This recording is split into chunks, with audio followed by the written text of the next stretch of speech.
Tashdile and welcome to Tibet This Week, a weekly feature in English about this week's news on Tibet, His Holiness the Dalai Lama and Central Tibetan Administration. Let's look at the headlines first. India an example for inter-religious harmony, says His Holiness the Dalai Lama in Kargil. One can win friends by caring for others, says His Holiness the Dalai Lama at Ladakh. Tibetan people's fight to practice their religion and culture continues, says US Vice President Mike Pence. Support for Middle Way is a crime in Tibet under the Chinese rule. State government of Arunachal Pradesh and CTA launches cultural exchange program. His Holiness the Dalai Lama, while addressing the public gathered at Hussaini Park in Kargil, extolled India for setting an example of interfaith harmony on Wednesday last week. His Holiness said, "Occasional problems may arise, but in modern India, good relations prevail between our different religious traditions, and as far as I know, there are no reports of quarrels between the Sunni and Shia branches of Islam." There are different religious traditions. Now all major world traditions, in spite of different philosophical views, all carry same message of love.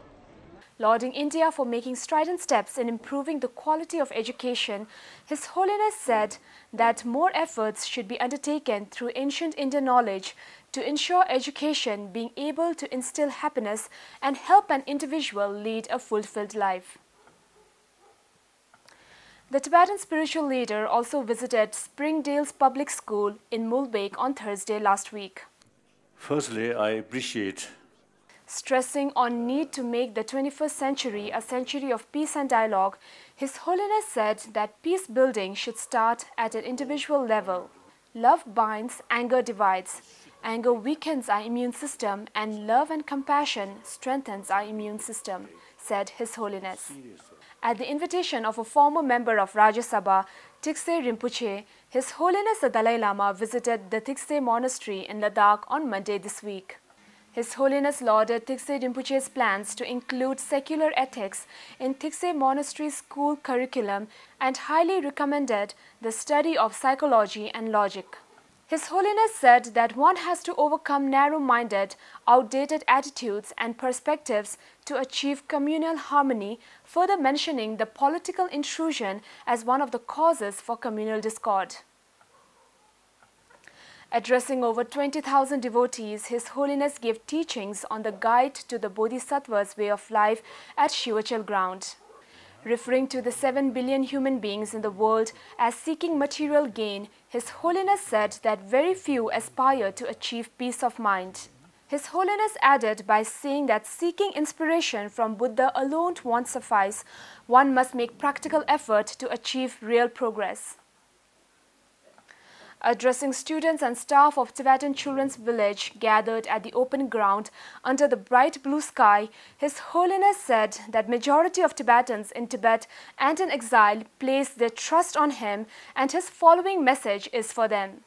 Referring to Tibetan sense of perseverance, His Holiness said, "We have faced a lot of difficulties, yet the Tibetan spirit remains strong." His Holiness clarified that the Tibetan struggle is not against Chinese people per se, but against narrow-minded hardliners, members of the Chinese Communist Party. His Holiness admonished the Chinese Communists for trying to obliterate Tibetan cultural identity, but said that the unwavering determination of Tibetan people trumps over such vicious efforts. Vice President of United States Mike Pence delivered the keynote address on the final of U.S. State Department's Ministerial to Advance Religious Freedom. Pence in his address spoke strongly in support of victims of religious persecutions in different countries. In recognizing Golok Jigme, Tibetan political prisoner and activist, and his courage and stand for liberty, Vice President Pence said that for nearly 70 years, the Tibetan people have been brutally repressed by the Chinese government, and Golok Jigme's escape from Tibet and into exile meant that the Tibetan people's fight to practice their religion and protect their culture goes on. Golok Jigme urged the Vice President to engage with Chinese leaders to resolve the Tibetan issue in Tibet and also to seek the release of Panchen Lama. According to a report published by Human Rights Watch, support for middle way approach is considered a crime in Tibet under the Chinese rule.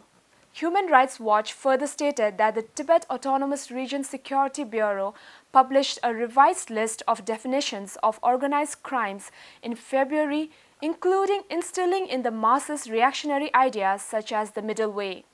Human Rights Watch said the new restrictions aimed to strengthen the power of the Chinese Communist Party at the grassroots level by eradicating the influence of traditional Tibetan leaders and lamas. Beijing has said that the measures are necessary to prevent separatist movements and to cut off support for the Dalai Lama. The state government of Arunachal Pradesh and Central Tibetan Administration jointly launched an exchange program to promote cultural exchange and ties among students on Tuesday this week. The program primarily focuses on enhancing and strengthening the relationship between the two governments and its people. The program also acts as a step towards restoring communal harmony in Arunachal Pradesh, considering the recent protests and agitations stirred by an Arunachal student body against the implementation of Tibetan rehabilitation policy. So much for this week. See you next time and have a great weekend.